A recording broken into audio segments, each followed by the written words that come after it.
예, 자, 1시간 더 말씀을 나누는데 우리 지체들한테는 자료해 준 것이 저 뒷부분으로 있는 부분이 없기 때문에 이번에는 이제 내가 주도적으로 말씀을 이끌어 나가도록 합니다. 성경에 이제 사도행전 2장 17절로 21절 보면 요엘 선지자의 예언을 인용해서 해가 빛을 잃고 달은 빛같이 되고 별들은 떨어지고 이 말씀이 그 요엘서 2장 28절로 32절에 나왔던 말씀을 베드로가 그때 당시 유대교를 하나님이 심판하시고 유대교의 하나님, 율법 하나님은 빛을 더 이상은 바라지 않고 예수님이 해가 되어져서 그분의 새 세계를 지금 다시 창조하기 위해서 크고 두려운 새일 예언했던 그 새일을 시작하시는 것이 우리가 지금 낮에부터 술 취해서 이런 증거를 하는 게 아니고 이게 구약 성경의 모형과 예표와 이런 모든 것들을 이루신 예수님이 지금 새 일을 행하시는 것을 증거하는 중이다 이렇게 선포를 했죠. 이것이 1월 성신의 징조의 적용이다 그런 말이야. 그러면 해가 빛을 잃는다라는 것은 빛이신 구약시대의 하나님은 더 이상은 말씀을 않는다 이거예요. 누구를 참 빛이신 예수님을 통해서 말씀을 세상에 빛을 보내시기 때문에 예수님이 해가 되는 거예요. 이제 시대가 바꿔지는 거예요. 그러니까 율법 교회는 하나님의 심판을 받기 때문에 피같이 된다. 이건 심판을 상징한 거예요. 예루살렘이 멸망할 때 로마 군대에 의해서 피 흘림을 당했기 때문에 율법 교회는 그와 같이 다른 피가 된 것이거든요. 그리고 별들은 다 떨어진다 그러는데 이제는 주님께서 유대교의 율법사 바리새인 서기관 이런 사람들을 다 지옥불에 넣어버리고 갈릴리변 해변에서 얻으신 주님의 지지자들에게 교회를 세우고 공급하고 치리하는 권세를 그들에게 맡겼단 말이에요. 그래서 창세기 1장에 우리의 형상과 우리의 모양대로 사람들을 만들고 그들로 모든 생물을 다스리게 하자 하신 말씀이 1차적으로 그렇게 실현이 된 것이단 말이에요. 이것이 교회 시대에 이방인의 때가 종결된 이후에는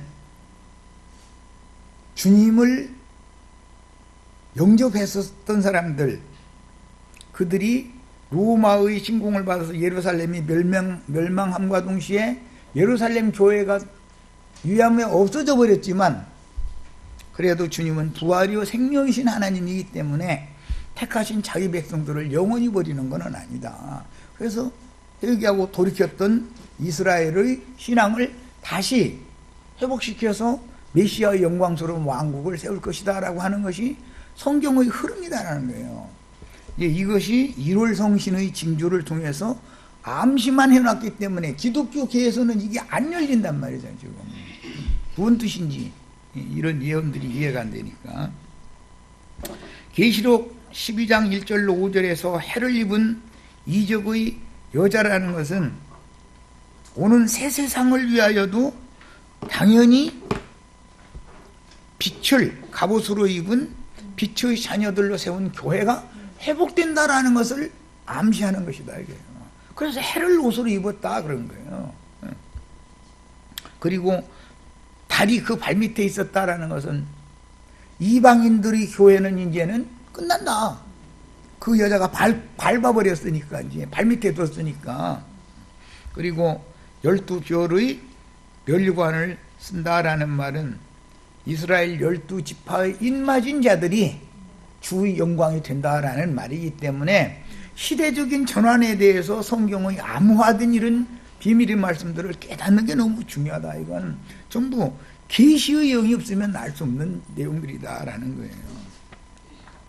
자, 그 다음에 이제 그때 당시 예언에 바다와 파도의 우는 소리를 인하여 혼곤한 중에 기절할 것이다. 이제 이랬는데, 이 말씀은 시편 65편 6절로 8절에 이미 나오는 말씀의 인용으로서 물질계의 바다에서 일어난 태풍이나 바다 밑에서 발단이 되어진 지진 등의 영향으로 거대한 풍랑이 일어나고 해일이 일어나서 육지를 덮치는 것처럼, 원래는 큰 물결 보고도 너는 여기까지 더 이상은 범하면 안 된다라고 말씀하셨죠. 그런데 그 큰 물결이 땅을, 바닷가 모래사장을 넘쳐서 사람들이 생존하고 있는 땅에까지 넘어 들어오는 이런 큰 해일이나 이런 것들은 하나님의 말씀을 문자대로 이루어 놓는 표적이다 이거예요. 표적. 그런 걸 보고 우리는 주님이 인자가 다시 올 때는 노아의 때와 같다라고도 하셨기 때문에 하늘에서 창이 열려서 하늘에서 내리는 비와 땅에 기품의 샘이 터져서 올라오는 물이 합류되어져 가지고 홍수 심판이 임한다는 말이구나라고 우리는 금방 이걸 성경의 예언을 깨달을 수 있는 문제다 이거예요. 지금 기독교계의 혼잡한 말씀들이 얼마나 지금 말도 같지 않은 말의 홍수가 거짓말과 섞인 하나님 말씀, 궁창 위의 물과 궁창 아래 물이 뒤섞여가지고 뒤범벅이 돼가지고 온 세상을 지금 뱀이 여자의 뒤에서 토해낸 강물이 어떻게 휩쓸고 지나가고 있는지를 보면 알잖아요 말이야. 예수님이 오실 때 노아의 때와 같이 홍수 심판이 온다고 그랬는데, 지금은 비진리와 진리의 말씀들이 너무 온 세상에 지금 홍수를 휩쓸고 가고 있는 거다 이거예요.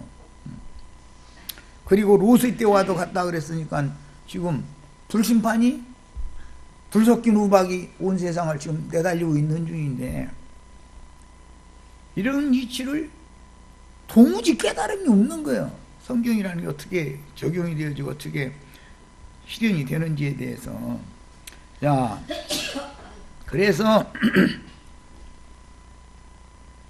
물질적인 바다에서 일어난 태풍이나 바다 밑에서 발단된 지진 등의 영향으로 거대한 풍랑이 일고 해일이 일어나서 육지를 덮치는 것은 하나의 표상인 것이고, 이것은 모든 영혼들을 다 휩쓸고 지나가서 영혼들이 다 지금 뱀이 토해낸 강물에 의해서 흘러 떠내려가고 있는 중이다 이거예요. 지금 현실이. 그런데 주님께서 독수리 두 날개로 업어다가 광야 자기 곳에 예비해 놓은 그 안전한 보호처 뱀의 낯을 피하여 양육을 받는 무리들에게는 땅이 뱀의 물을 삼켜가지고 흘러 떠내려가지 않도록 보호를 해준다는 거예요. 이것은 구속하신 사랑하는 영혼들의 진리 말씀이, 하나님의 성령이 그 영혼들을 붙들고 마음과 생각을 지켜주시기 때문에 뱀이 토해낸 동물을 마셔도 침해를 받지 않는 무리들이 당연히 교회 시대의 끝에는 회복이 되어서 하늘의 해를 입은 여자가 실현되어져야만 주님의 말씀이 응하는 것이다 이 말이에요. 그래야만 창세기 3장 15절 16절로부터 시작된 여자가 잉태하는 고통을 크게도 하고 해산하는 수고를 하게 하겠다는 그 말씀이 이루어지는 것이다 말이에요. 궁극적으로. 자, 그 다음에 사람들이 세상에 임할 일을 생각하고 무서워함으로 기절하리니 이는 하늘의 권능들이 흔들리겠습니다. 이 하늘의 권능들이라는 것이, 기독교계의 사람들은 용이 주는 용의 이름과 용이 주는 권세를 오른손에 받아가지고 땅의 권세를 지금 행하고 있죠. 그런데 하늘의 권능들이라는 것은 주님께서 그 지휘자들에게 주신 하늘과 땅의 모든 권세를 주장하고 지배하는 권세를 상징한 말이었기 때문에 피로 씻음 받은 거듭난 영과 그 마음이 주님의 보호와 주님이 보낸 사자들을 통해서 지키심을 받는다, 그런 말이다. 앞절에서는 바다와 파도의 우는 소리라는 비유 말씀을 지금 뒷절에서 사람들이 세상에 임할 일을 생각하고 그랬는데, 바다라는 비유는 세상을 말했다라는 걸 성경 자체가 지금 해석하고 있는 말이다, 그런 말이에요. 무서워하여 기절하리니 이는 하늘의 권능들이 흔들리겠습니다. 이 말은 세상적인 말로 하자면 영권이, 교권이 흔들린다. 지금 세상 교계의 교권이 흔들리고 있죠. 날만 새면은 무슨 목사가 장로들하고 재판 붙어가지고 법정에 서서 침치당했다. 어떤 목사가 감옥에 갔다. 교회는 세상을 비추는 빛이기 때문에 세상에 교회가 영향을 끼쳐야 되는데, 세상이 교회를 지금 좌지우지 다 하고 있죠. 세상이 교회라는 것이, 세상 교회는 세상만 또 묻으니까 세상한테 이 개망신 당하는 거 아니에요. 영권을 가졌다는 자들이. 이런 것이 하늘의 권능들이 지금 흔들리는 얘기다, 이런 말이에요. 얼마 전만 해도 목사님, 신부님 오면 세상 나라의 정치 지도자들은 다 존경하는 마음을 가졌었어요. 지금은 목사님 하면은 그 도둑놈, 아주 목사하면 도둑놈, 이게 아주 완전 이퀄이 돼버렸어. 그 거짓말로 입 두들겨 가지고서 먹고 사는 놈, 이렇게 돼버렸어. 어디 가서 목사라는 명함 내밀으면 망신만 당해, 지금은. 그런데 그것을 강제로 목사라는 그거 주장한다고 해서 지금 되느냐, 이 말이에요. 세상이 다 이 믿음 세계를 지도하는 사람들을 불신하고 있는데, 지금은 이것이 점점 더 심화되면 심화되지, 소위 말하는 성직자라고 해서 세상이 공경해 줄 것 같아요? 그들의 비리가 더 드러나면 더 드러나지 깨끗해질 것 같아요, 세상 교회가? 안 되는 거예요. 하나님이 예언한 말씀이 어떻게 응하는지에 대해서 너무 몰라, 사람들이. 답답해야죠. 그래서 이것은 시대의 끝에, 교회 시대의 끝에는 무적행에서 올라오는 황충 귀신들로 상징되는 군대 귀신들이 강력하게 무적행이 열려가지고 올라와서 하늘문은 닫히는 대신 무적행이 열린다, 이거예요. 사람들이 하나님을 향해서 마음을 열질 않아. 왜? 하늘문이 닫히니까. 그 대신 저주의 세계인 무적행이 열려가지고 거기에서 군대 귀신들이 올라와가지고 판을 친다, 이거야. 그러니까 어둠이 지금 빛을 점점 다 소멸시켜버리고 어둠의 권세가 판치고 있는 거다, 이거야. 세상 돌아가는 이치를 보면 왜 모르냐 말, 이런 걸 보고도. 요새는 15살만 먹으면 엄마 말 안 들어요. 딸 지키고 싶어도 지켜지지가 않아. 세상의 조류가 있기 때문에 안 되는 거예요. 튀어나가가지고 뭔지 더고 다니는지 아세요? 입에 올릴 필요도 없어. 다 개들이 어디 가서 우리나라 70년대처럼 무슨 공장에 가서 미싱 돌리고 그렇게 해서 살 것 같아요? 걔들은 쉽게 돈 벌고 맘대로 사는 것을 택하는 애들이기 때문에 부모가 아무리 사정해도 안 돼요. 지금은 국가가 군인이나 경찰력을 동원해서 이걸 바로잡아 보려고 해도 안 되는 거예요. 이미 썩을 때를 썩었고 모든 조류와 분위기가 이미 이렇게 그냥 막 몰려가기 때문에 이것을 그 누구도 막을 수 없는 거예요. 안 되는 거예요. 이런 것을 깨달아야 된다.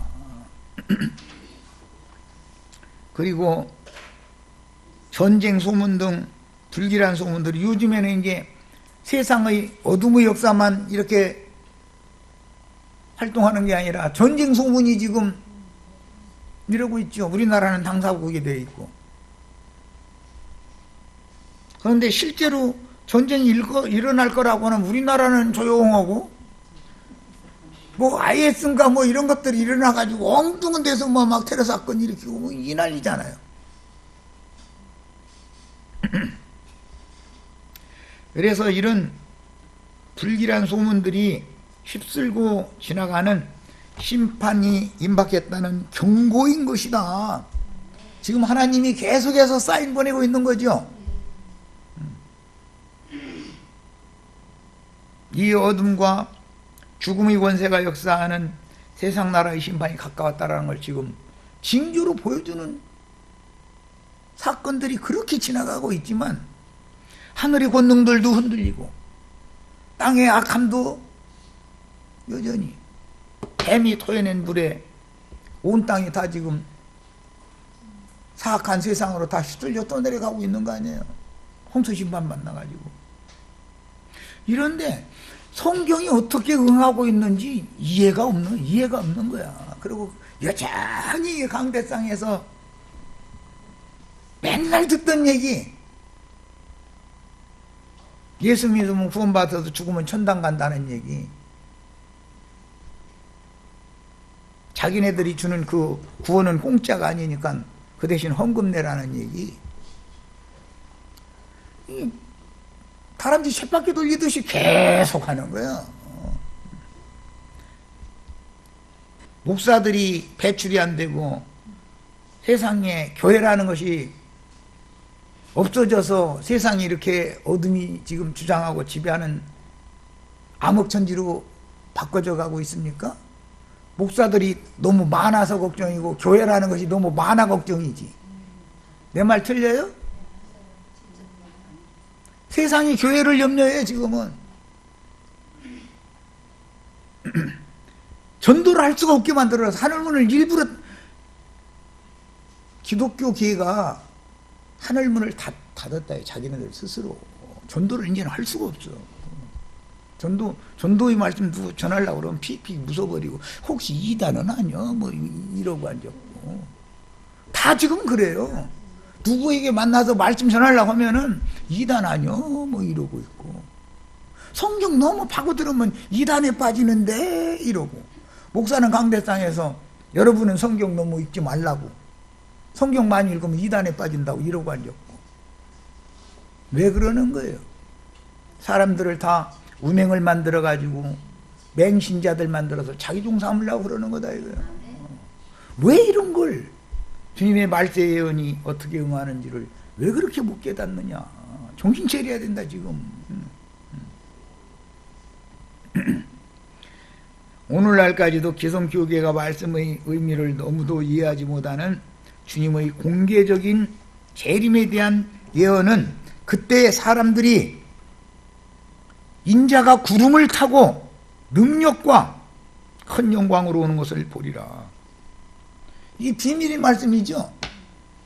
그때라는 건 무슨 뜻이요? 하늘과 땅의 징조가 나타날 때, 그때 인자가 구름 타고 능력과 큰 영광으로 오는 것을 볼 것이다. 그래서 여기서는 이렇게만 해놨지만 계시록 1장 7절에는 저를 찌른 자도 볼 것이요, 모든 족속이 그를 보면서 애통할 것이다. 그 말씀이 아까 스가랴 14장에서 읽었죠. 다윗 족속이 따로, 레위지파가 따로, 유다지파가 따로, 각 지파마다 따로 애통하고, 모든 민족은 각 민족끼리 따로따로 또 애통하고 하는 날이 온다는 거예요. 대한민국도 세계 열방의 많은 민족 중에 한민족에서 사는데, 이 사람들도 정신 차려야 돼. 백은민족, 한민족, 유란, 핏줄 어쩌고, 그것이 주인 아래 구원받는 조건이 됩니까? 어? 뭘 자랑하려고 그러는데, 주님 앞에서.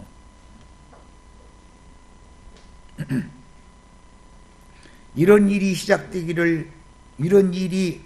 되기를 시작하거든 일어나서 머리를 들라 그랬어요. 여기 일어나서 머리를 들라 이 말은 부활을 의미하는 말인데, 이 말씀은 누가복음 앞에 17장에서는 그날에 두 사람이 자고 있을 때 이 마지막 나팔 소리가 들리면 하나는 일어나고 하나는 버려둠을 당한다 그랬어요. 거기서 잔다고 그러니까 기독교인들은 어떻게 생각하느냐, 낮에 가서 수고롭게 일했으니까 저녁에 집에 가서 9시 뉴스 그거 보고 나서 그거 끝나면 잔다 이렇게 생각하고 있는 거예요 지금. 그게 그 말이냔 말이에요. 육신적인 세상의 밤에 주님이 구름 타고 오신다는 그런 말이겠어? 사람들이 다 그렇게.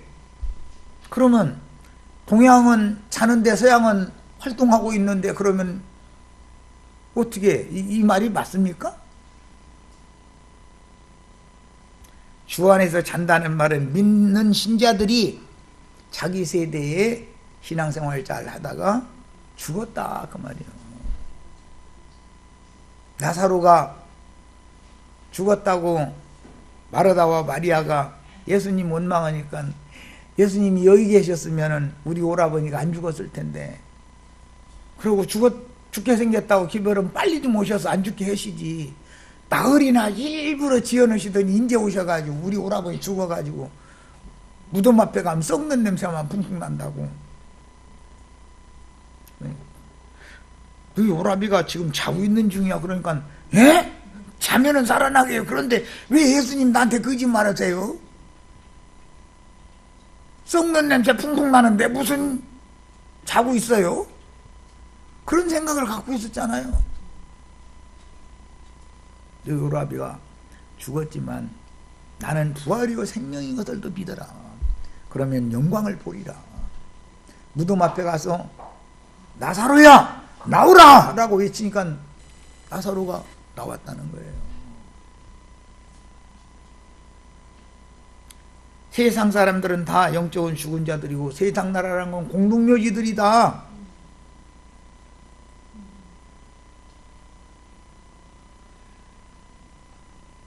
주님은 부활이요 생명이시기 때문에 죽은 자들이 하나님의 아들의 음성을 들을 때가 오나니 곧 있더라. 듣는 자는 살아나리라. 무덤에 있는 자들이 하나님의 음성을 들으면 무덤이 열려서 나온다 그랬어. 열고 나온다 그랬어. 우리 저주받은 육체라는 것이 영혼의 무덤들이지요. 죽은 영들의 흙집이다 이거예요 여기. 그래서 흙무덤에서 부활돼서는 안 된다. 돌무덤에서 부활되라 이런 거예요. 내가 말하려기를. 예수님이 장사될 때 바위에 판 새무덤에 장사됐고 거기서 부활하는 것이지 흙무덤에서 부활한 게 아니다. 그런데 오늘날 기독교계는 자기 고조 할아버지 공동묘지 자기 조상 열조의 묘실에 있다가 마지막 나팔 소리가 나면 무덤에서 다 뻘떡뻘떡 일어날 거라고 지금 이러고 믿고 있죠. 무덤에서 육신이 도로 나와서 그들이 살던 그런 죽음의 세계를 다시 또 살게 된다면 그 부활이 있어야 돼요? 그 부활이 있으면 안 돼요? 답은 혼이 나와 있죠. 육체의 부활이라는 게, 육의 부활이라는 게 어디가 있냐 이거요. 예수님이 육체로는 죽임을 당하시고 영으로는 살리심을 받은 것처럼 영이 거듭나는 것에 대해서 말하고자 하지만 사람들은 육신에 속해 있다 보니까 모든 말씀을 전부 육신적으로만 풀이를 하는 거예요.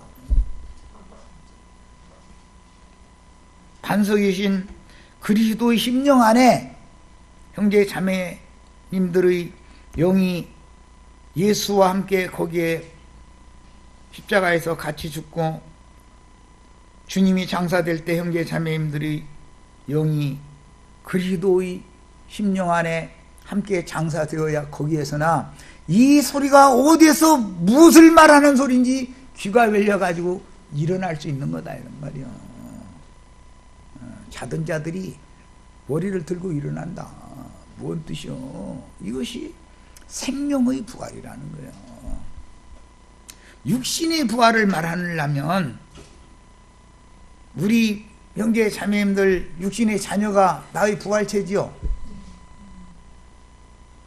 육신의 부활인데 후손으로 그게 부활된 것이고, 영적 부활이라는 것은 거듭난 온전케 된 영혼들이 오는 세상을 유업으로 상속받을 후사를, 영적 후사를 낳는 것이 육신의 부활인 거다. 자, 영의 부활인 거다 그 말이야. 자식 낳는 얘기단 말이야. 여자가 해산을 해야 여자가 구원받는다라는 말은 여자를 통해서나 잉태하고 해산할 수 있기 때문에 하나님의 말씀은 믿는 신자들로 세운 교회를 통해서 해산, 영적 자식을, 후사를 해산하기 때문에 히브리서 12장에는 하늘에 기록한 장자들의 교회가, 그 장자들을 낳는 교회가만이 부활체다 이 말이야. 부활체다 이것만이. 그러니까 세상 교회가 아무리 썩었어도 주님의 교회는 반드시 부활돼야 된다 그런 말이야. 멸망의 골짜기, 심판 골짜기에 마른 뼈다귀들이 지금 다 나뒹굴고 있는 게 기독교계의 현상이죠. 여기에서 생기에게 대언해서 생기야 저 마른 뼈들에게 들어가라 하시면 마른 뼈들이 제자리를 찾아서 딱딱 맞춰주고 거기에 살을 입히고 가죽을 덮어서 하나님의 군대를 일으켜 세운다 그랬어요. 하나님의 군대가, 하늘의 군대가 준비가 되어야 용과 그 사자들을 물리치고 주와 그 그리스도의 나라를 새 세상에 세울 수 있게 되는 것이다 그런 말이야. 구름을 타고 오시는 주님은 앞서가신 모든 믿음의 선진들, 곧 주의 품에서 자던 앞서가신 증인들의 온전케 된 의인의 영들과, 하나님은 영이시죠. 하나님의 나라라는 건 영의 나라다 그 말이겠죠. 그러니까 하나님은 육신이 아니잖아요. 육신의 나라는 세상 나라지만 영의 나라가 주님의 나라다 그 말이에요. 그래서 예수님도 살려주는 영이 되시는 것은 영적인 나라를 세우려고 살려주는 영이 되신 거예요. 온전케 된 의인의 영들과 함께 우준하고 어리석은 자들의 영과 정신을 깨우기 위하여, 하나님의 말씀만이 빛이기 때문에 하나님의 말씀을 들을 귀가 열려서 들리고 깨달아지면 영이 소송되지요. 마음이 소송되지요. 그래야만 새 영과 새 마음을 부어주시겠다라는 말씀이 응하는 거다 그런 말이요. 이게 부활이다 이 말이에요. 영적 부활. 죽은 영과 부패한 마음, 영과 정신을 깨우기 위해서는 뭐가 필요하냐? 주의 말씀을 선포하는 증인들의 증언이 필요하다. 듣는 자는 살아나는 거예요. 안 들리면 아무리 나팔을 불어도 듣지 않으려고 마음을 이미 닫아놓고 있으면 그는 죽은 대로 그냥 있는 거예요. 영원히 멸망 가운데 있는 거예요. 죽이는 것도 말씀으로 하는 거고 살리는 것도 말씀으로 하는 거다. 죽고 사는 게 다 하나님, 말씀이신 하나님의 권위에 속한 문제인 거다. 생명도 사망도 이젠일도 장래일도 모두가 다 주님의 말씀으로, 말씀대로 이루어지는 거다. 주님이 구름 타고 오신다는 이런 의미는 곧 허다한 구름같이 우리를 둘러싼 믿음의 증인들을 구름 수레로 삼아서 온전케 된 의인의 영들과 함께 세상 사람들의 영과 마음으로 임하여 회개의 샘을 열어준다는 뜻이니, 구름에 대한 구약의 개념은 하나님을 수종드는 천천만만의 허다한 천사들이 그렇게 많다. 세상에서 셈족의 언어 개념은 그날 그곳에 가봤더니 사람이 아주 뭐처럼 모였더라? 구름대같이 모였더만. 그러지요? 구름 타고 온다는 말은 무슨 뜻이에요? 허다한 믿음의 증인들을 그분의 수레로 삼아서 타고 오신다 그 말이란 말이에요. 개인적으로는 오늘 이런 말씀을 들은 형제 자매님들이 죽음 가운데 있는 누구에게 보냄을 받아서 형제 자매님들의 입으로 나오는 대언의 말씀, 생명의 호흡을 불어넣는 말씀이 들리는 사람은 구름 타고 오신 주님을 만난 거다 그런 말이에요.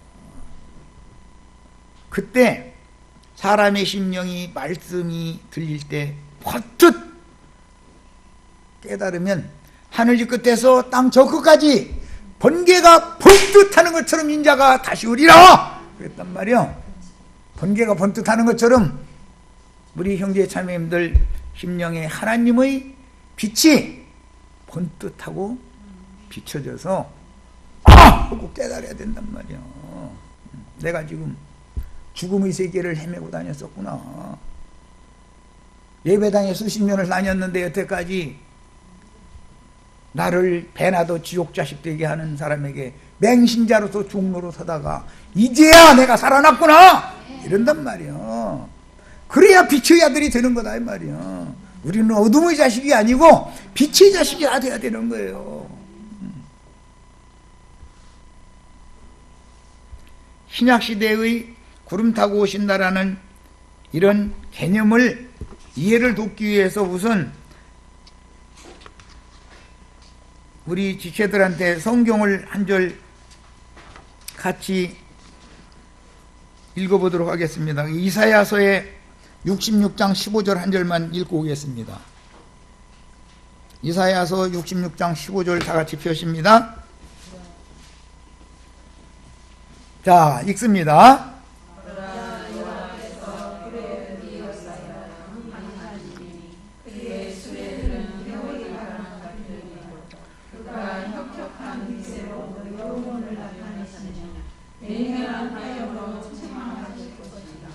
자, 여호와께서 오실 때 불의 옹이 되어 불에 휩싸여서 강림하신다는 거죠.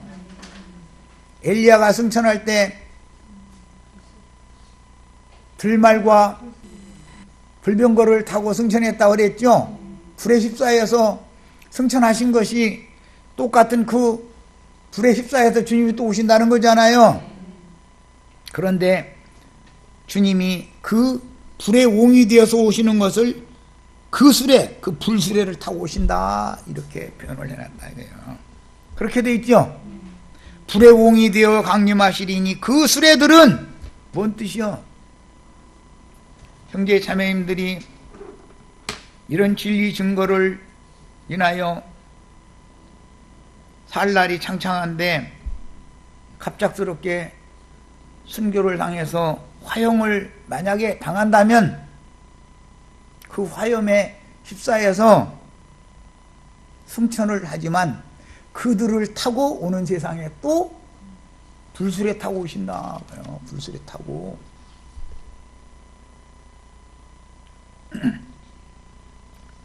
주님을 태우고 올 수 있는 수레가 된 사람들을 여기서는 불수레라고 표현했지만 시편에서는 구름수레를 타고 오신다 이렇게 바꿔서 번역을 해놨죠. 불수레가 곧 구름수레잖아요. 히브리서 11장에 나오는 아브라함의 믿음의 길을 끝까지 쫓아간 믿음의 증인들이 온전케 된 의인의 영들이라고 그랬고, 주님이 인자 예수님이 2000년 전에 인자 예수님처럼 오는 게 아니라 그분의 성도들과 함께 오신다 그랬어요. 그런데 그분의 성도들이 여기에서는 불수레라 그랬어. 순교자들을 타고 오신다 그런 말이야. 구름수레를 타고 오신다. 구름같이 허다한 증인들과 함께 온다 그 말이란 말이야. 성경을 읽을 때는 영적인 눈이 열려가지고 읽으셔야 되는 거야. 반드시. 신약시대의 개념은 그래서 구속받고 온전케 된 허다한 의인의 영들이니, 구약시대는 천사들이죠. 천천만만의 천사들. 신약시대에는 지음받은 천사들만을 수레로 사용하는 것이 아니라 온전케 된 의인의 영들, 순교자들의 영,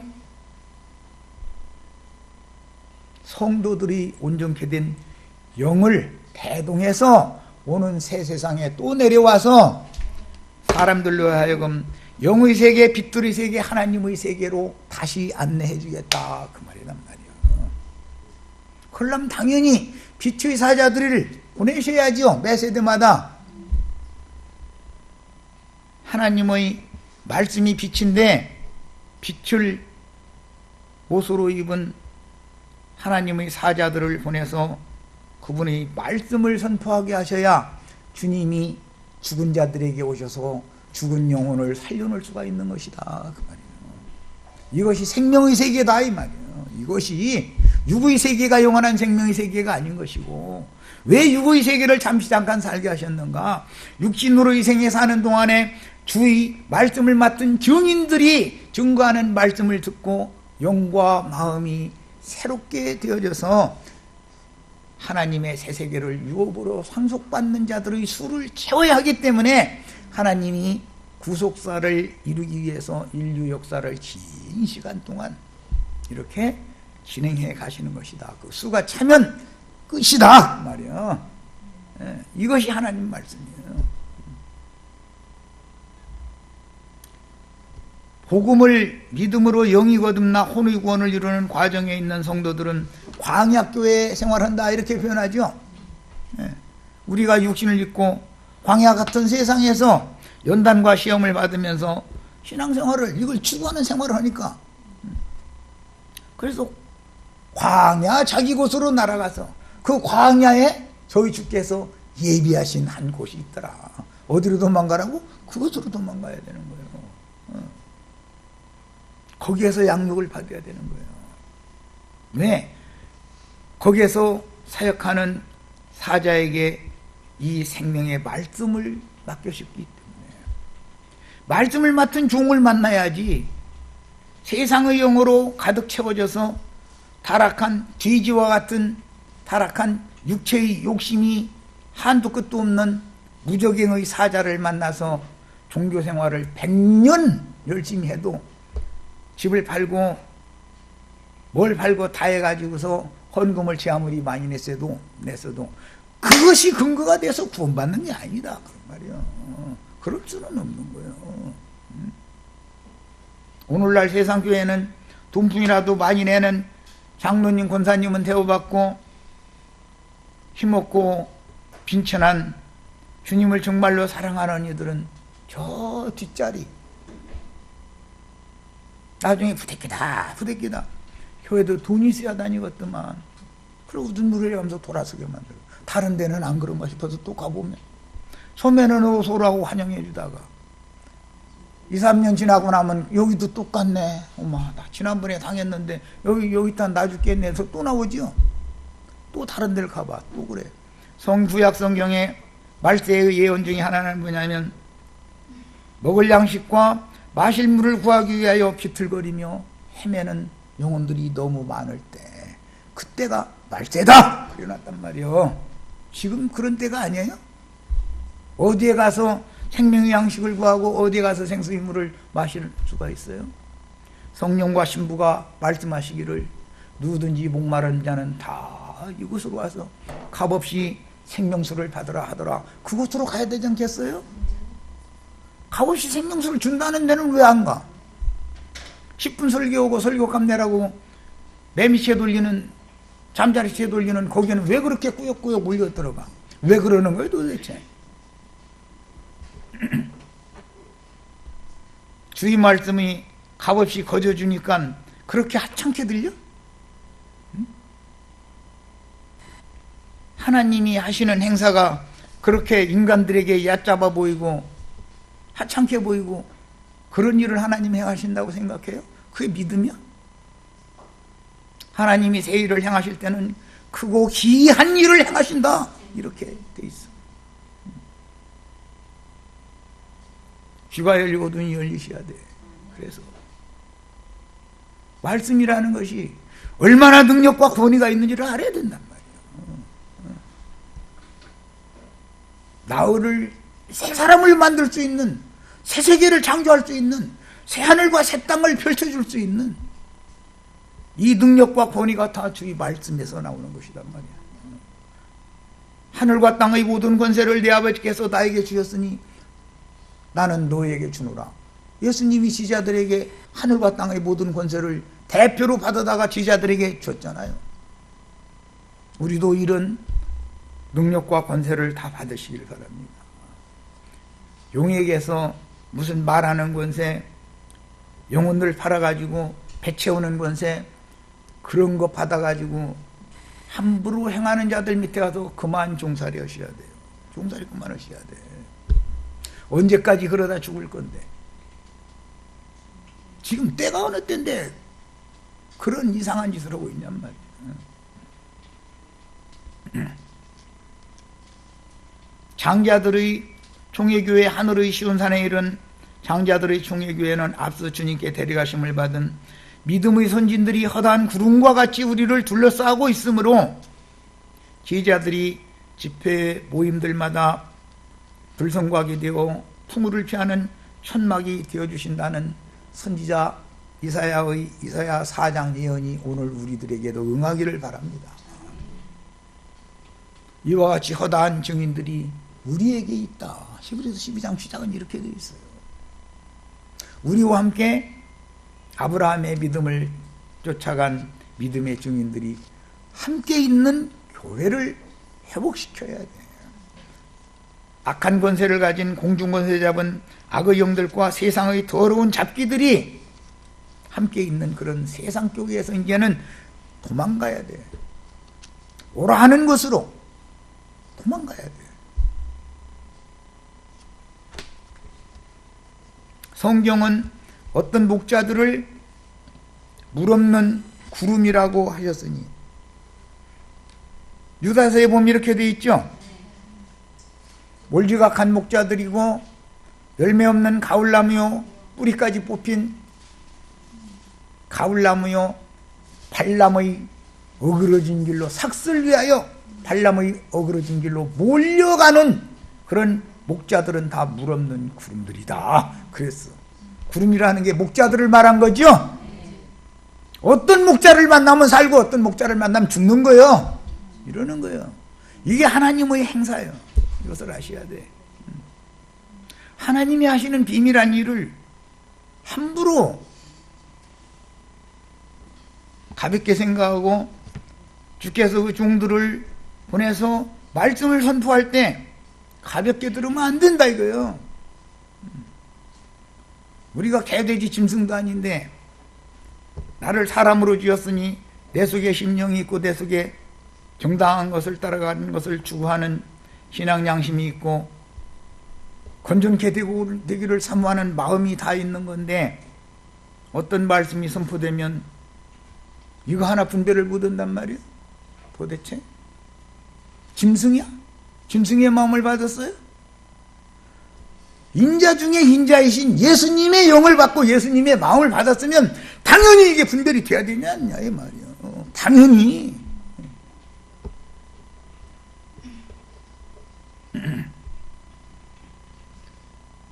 그래서 구름이라는 표현은 주의 증인들을 의미하는 뜻으로 사용되었고, 주님은 반드시 그분이 성도들과 함께 오신다고 하였고 불꽃 천사들과 함께 불의 옹이 되어서 오신다고 예언을 하셨으니, 데살로니가후서 1장에는 주님이 불꽃 천사들을 통해서 불의 옹이 되어 오실 것이다 그랬죠.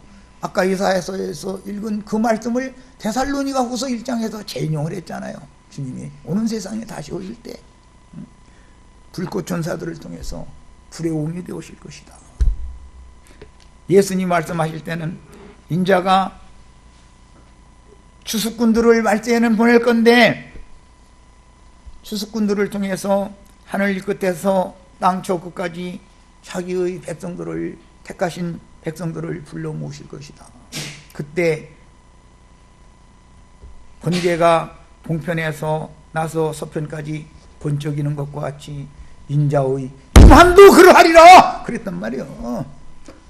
예수님이 어떻게 임하는지를 정확하게 깨달아야 돼. 신앙생활이라는 게 함부로 하는 게 아니야. 진리의 말씀을 깨달아야 되는 거예요. 교계가 왜 말씀을 못 잊게 하고 왜 말씀으로 증거하는 사람을 이단으로 몰아서 박해하는지 아시겠어요? 다 이유가 있는 거예요. 용에게 짐승의 영과 짐승의 마음을 받은 자들이 세상에서 교권을 영원히 누리기 위해서 성도들이 빛의 말씀을 하나님을 접촉하는 걸 싫어한다 이거예요. 어둠에 잡혀가지고 어떤 신부나 목사가 주장하는 대로 맹신자가 되게 만들어서 자기의 종을 삼으려고 그러는 거단 말이야. 우리는 들고 일어나셔야 돼. 하나님의 말씀이 아니면 다 거절하는 거야. 당신이 하는 말이 성경 어디에 나오는 말이냐 이렇게 따져야 된단 말이야. 그게 그런 뜻으로 한 말이냐 이러고 따져야 된단 말이야. 그러려면 우리가 하나님의 말씀을 부지런히 읽고 말씀의 흐름을 알아야 되고 말하고자 하는 하나님의 마음을 함께 읽어야 된다 이거예요. 성령의 감동으로 항상 성경을 깨달아야 된다 그런 말이에요. 여기까지 해서 마치겠습니다.